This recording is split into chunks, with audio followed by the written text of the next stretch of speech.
नुमाए ज़िया के साथ professor Zia. Iran और अमेरिका के दरमियान जो जंग का अमल जो है वो अब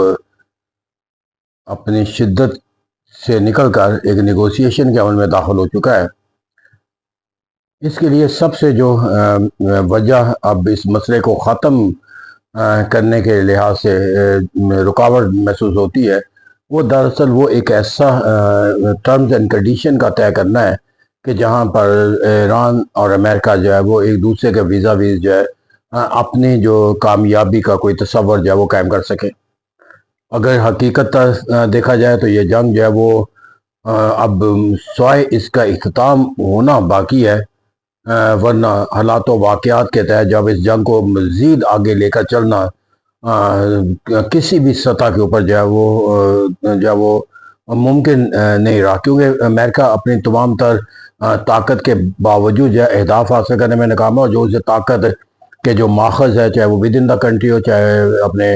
अलाइज़ की सूरत में, वो मौजूद नहीं है। और दुनिया के अंदर ओवरऑल जो है वो कोई लिजिटिमेसी का कोई तस्वर ना सिर्फ अमेरिका के लिए कायम नहीं हो सका, बल्कि लोगों और कौमों की मुश्किलात ने भी इस जंग से मुतल्लिक अमेरिका के से अपने आप को जो है वो एक आइसोलेशन का, और अगर उसके कहा जाए कि उसके खिलाफ एक आवाज़ बनने का जो है वो एक मौका जो है वो बना रखा है, तो ये भी गलत ना होगा। तो जैसा कि अमेरिका इस वक्त हर लिहाज से जो है वो एक तनकीद का जो तस्वर अपने खिलाफ नशो नुमा दे चुका है, उसकी बुनियादी वजह ईरान और अमेरिका की जंग है। और इस जंग से निकले बगैर वो अपने आप को होने वाले जो क्रिटिसिज्म है, जो तनकीद है अमेरिका के किरदार के हवाले से, उससे अपने आप को जो है वो बाहर नहीं निकाल सकते। तो ये एक जंग का खात्मा ही वाहिद अमल है जिसके नतीजे के अंदर अमेरिका जो है वो अपने जो एक स्टेटस के लिहाज, सुपर ताकत के स्टेटस के लिहाज से जो कौमों के दरमियान एक लिजिटिमेट ताकत के तस्वर के तहत जो है वो तस्लीम करवाने का जो अमल है, उसको दोबारा जो है वो इख्तियार कर सकेगा या उसको री इन्फोर्स कर सकेगा। देखिए, यहाँ पर जो सबसे अहम सवाल है कि आखिर जो है वो ईरान के ख़िलाफ़ अमेरिका जिस ताकत के साथ और जिस एक तसव्वुर के साथ और जिस अमल को हासिल करने के लिए वो यहाँ पर हासिल दाखिल हुआ था ईरान के खिलाफ एक अमली जंग के नतीजे के अंदर, उसके अंदर आखिर जो है वो कौन सा ऐसा पहलू है जो अभी तक उसकी फतह का जो है वो सबसे बड़ा जो है वो एक रुकावट करार दिया जा सकता है। तो मेरे नज़दीक यहाँ पर एक डूबते को तिनके का सहारा चाहिए। तो इस वक्त ईरान जो है वो एक तिनका है जो बहुत सारी कौमों को डूबने के लिए सहारा है, और अगर यह तिनका ना रहा तो फिर वो तमाम कौमें जो है वो इससे अपने आप को डूबने से का इन्नदार बना लेंगे। तो इससे कहते हैं कि यहाँ पर इस तिनके का, ईरान का जो है वो वजूद का बाकी रहना जो है, that has become the indispensable element for the other state. और यही एक इंडिस्पेंसिबल जो फैक्टर्स है, यही एक ऐसा कि जो ईरान के खिलाफ अमेरिका की जो एक जो कामयाबी का जो दायरा कार है, उसको ना सिर्फ महदूद रखे हुए है, बल्कि उसको मुकम्मल पाया तकमील तक पहुंचने की रास्ते की जो है वो सबसे बड़ी रुकावट है। जब मैं कहता हूँ कि ईरान जो है वो एक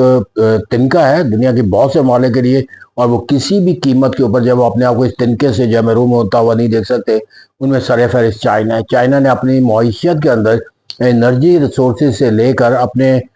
तजारती ताकत के हवाले से जो माखज़ ईरान से हासिल की है, उसकी मर्द ममालिक की पाबंदियों के बाद जो ईरान का जो तजारत का जो हुजम चाइना से, उससे ईरान की कोई एक शिकस्त के एक ऐसे तस्वर के साथ जहाँ पर ईरान जब वो अपनी सॉवरेंटी के पहलू से ही महरूम हो जाए और वो एक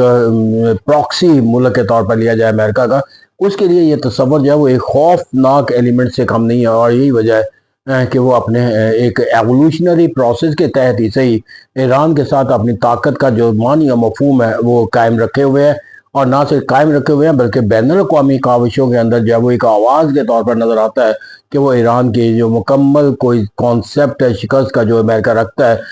वो उसको किसी भी कीमत के ऊपर जो है वो अमेरिका को हासिल करने नहीं देगा। और यकीनी बात है कि यहाँ पर फिर चाइना के साथ रशिया एक सोच के तौर मिल जाता है, तो रशिया के भी जो यूक्रेन के साथ तनाज़ा है, यूरोपीय ममालिक के साथ जो तनाज़ा है, और फिर अमेरिका का जो यूक्रेन के साथ मफादात के साथ जो ताल्लुक रहा है, और जिस तरह दोनों के दरमियान जो है वो एक महाजरा तारीख का एक तनाजर में देखी परखी जाती है। एक सुपर ताकत और रशिया जिस तरह वो अपने रेनेसा के दौर से गुजरता हुआ नजर आता है, और जिस तरह उसको ह्यूमिलिएट करने का एक तस्वर दिया गया है शाम के अंदर असद की हुकूमत को खात्मे के बाद में, उसके बाद ईरान ही रशिया के लिए भी वो एक ऐसा मुल्क के तौर पर लिया जाता है कि जहाँ पर वो अपनी एक सर्वाइवल को जो है वो यकीनी बनाने का जो अमल जो है वो इख्तियार कर सकते हैं। और ये वजह कि ईरान के पास जो एक मिसाइल टेक्नोलॉजी और ताकत नज़र आती है, या ड्रोन जो कैपेसिटी के अंदर उसके जो नज़र आती है, वो मेरे ख्याल में किसी भी मुल्क के लिए ये सोचना जो है वो बेकार होगा। अगर वो ये सोच रहे हैं कि ये तमाम तर जो है वो ईरान की अपनी रिसोर्सेज या अपनी सोच और फिक्र या अपनी सलाहियतों का इनदार है। यकीनी बात है कि कॉन्टीन्यूस प्रोसेस के ज़रिए ईरान के अंदर वो ताकत जो है वो मजतमे की गई है, ताकि ईरान के जो ख़राब होने वाला जो अमेरिका का एक अहदाफ है, उस अहदाफ को अमेरिका के लिए जो है वो निकलना जो है वो मुश्किल बनाया जा सके। तो इस कहते हैं यहाँ पर ये कोई एक लम्हे का वाक़या नहीं है। अमेरिका जिस अंदाज के अंदर, जिस सतह के ऊपर इस खित्ते के अंदर अपनी पॉलिसियों को आगे बढ़ाता है, दुनिया का हर दूसरा मुल्क जो है वो अमेरिका के उस्मानी मफहूम को समझने के लिए जो है वो सलाहियत रखता है कि जहाँ पर वो इस खित्ते के अंदर जो है वो अमेरिका जो है वो एक लॉन्ग टर्म जो है वो क्या सिनेरियो देखता है, और जो भी सिनेरियो ईरान के बगैर वो देखता है वो अपने दायरे कार के लिहाज से महदूद है, लेकिन ईरान को शामिल करके जो दायरे कार जो है वो कंप्लीट हो जाता है। जैसे कहा जाता है कि एक ट्राइंगल है, उसके 3 एंगल है, आप 2 एंगल बना लें, तीसरा एंगल अगर नहीं है तो ट्राइंगल मुकम्मल नहीं होती। तो इस तरह कहा जा सकता है कि ईरान जो है that is the angle that can make the complete triangle के रशिया सॉरी इसराइल, अमेरिका और द मिडल ईस्ट। तो इस तरह कहते हैं यहाँ पर इस ट्राइंगल को बनाने के लिए मिडल ईस्ट के अंदर जो है वो तस्वर है वो ईरान का। तो ये ट्राइंगल अगर मुकम्मल हो जाती है तो फिर चाइना के लिए उन तमाम मफादात के से अपने आप को महरूम बनाने का जो तस्वर है वो उसकी मईशत के लिए और उसके मुस्तकबिल के लिए कितना एक अलमनाक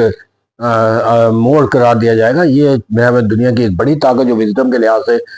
एक तारीख रखती है, वो इससे कासत तो नहीं होगी सर। यहाँ पर जो ईरान के अंदर इस वक्त ताकत है, और ईरान जिस अमेरिका की हॉस्टिलिटी के बावजूद जो है वो एक सर्वाइवल के कॉन्सेप्ट के साथ डिप्लोमेटिकली भी खड़ा है, पॉलिटिकली भी खड़ा है और मिलिटरीली भी खड़ा है, और बिल आखिर जो है वो इसको एक निगोशिएशन के अमल के जरिए जो सोल्यूशन का जो कॉन्सेप्ट है, that is due to the indispensability of the Iran, not for herself but for the other nation as well. और जिसके अंदर मेरे ख्याल में अब मिडल ईस्ट के ममालिक भी अपनी सोच और फिक्र के अंदर किसी जाविये के अंदर जो है वो ईरान को इंडिस्पेंसिबल तस्वर करते होंगे। जो ईरान का मुकम्मल सरेंडर कर जाना है टुवर्ड्स जो है वो अमेरिका के साथ, तो और इसके अंदर जो एक इसराइल का जो है वो पार्ट एंड पार्सल तस्वर किया जाना है, या वो ईरान जो 1979 से पहले शाह हुसैन का ईरान था वो वापस आना जो ईरान है। फिर हम जानते हैं उस दौर के अंदर जो है वो जो ईरान था उसके जो किरदार था खित्ते के अंदर, वो मेरा मिडल ईस्ट के ममालिक को जो है वो अब बखूबी अंदाज़ा हो चुका है कि अगर ये ईरान का जो मौजूदा किरदार है अगर वो ख़त्म हो गया और ईरान को भी उसी किरदार के अंदर डाल दिया गया जो मिडल ईस्ट के बाकी ममालिक का किरदार बना दिया गया है, तो उसके नतीजे के अंदर फिर यहाँ पर तमाम जो उनके रिसोर्सेज हैं और जो उनकी जो एक ताकत है स्टेट के कॉन्सेप्ट के साथ जो है मुंसलिक, वो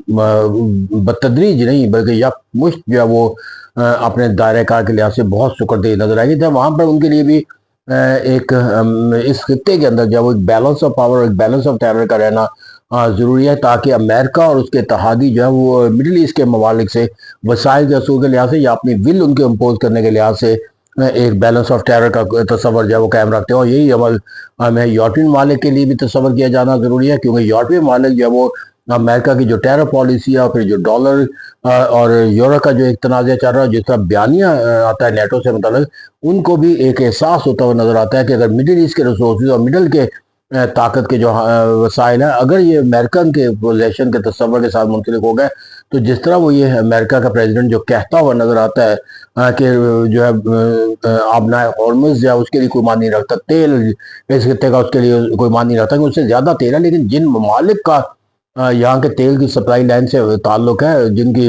एनर्जी का रिसोर्स यहाँ से मिलता है, उनकी तो डिपेंडेंस जो है वो शाहराग जो है वो यही अपना हुरमुज है। तो इस तरह यूरोपियन वालों के जो शाहराग है अपने एनर्जी के लिहाज से वो अपना हुरमुज का मानी और मफूर रखते हैं। तो यहाँ पर अगर अमेरिका के साथ कोई एक हाकिमियत का तस्वर उस तरह का आ जाता है कि यहाँ पर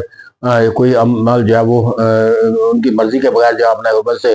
हासिल नहीं किया जा सकता, तो फिर मेरा में ईरान के खिलाफ तो शायद कोई एक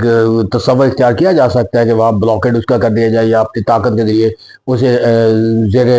नगी करने का तस्वर किया। लेकिन अमेरिका की पोजीशन में आने के बाद और फिर वेनेजुएला के रिसोर्स पर ऑलरेडी वो कब्जा कर चुका है, तो मेरा में यूरोपियन माले भी किसी ऐसे तस्वर के साथ अपने आप को मुंसलिक करने के लिए तैयार नहीं है कि जहाँ पर उनके लिए जो एक एनर्जी की शाहराग है वो भी अमेरिका के पास चली जाए। फिर वो टैरिफ पॉलिसी का जो एक वेपन इस्तेमाल जो उसने किया था उसको फिर वो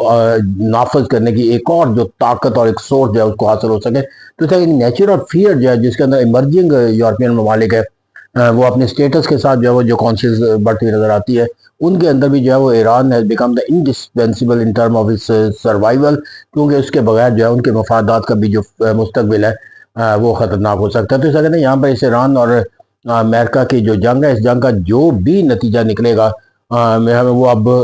एक ईरान के मुकम्मल सॉवरेनिटी के खात्मे के से तो नतीजा मुंसलिक नहीं होगा। और इसलिए जो ईरान की जो बका की जो तस्वर है उस तस्वर को जो है ईरान की ताकत के साथ भी जो है वो अखज़ करना ये भी अकायद पर मबनी ना होगा, बल्कि ये दरअसल वो इंडिस्पेंसिबिलिटी ऑफ द ईरान है जो दुनिया के बाकी मुल्क उसके किरदार के हवाले से अपने मफादात के तहफ़्फ़ुज़ के लिए ज़रूरी समझते हैं, और यही इंडिस्पेंसिबिलिटी जो है उसकी सर्वाइवल को यकीनी बनाएगी। Thank you very much.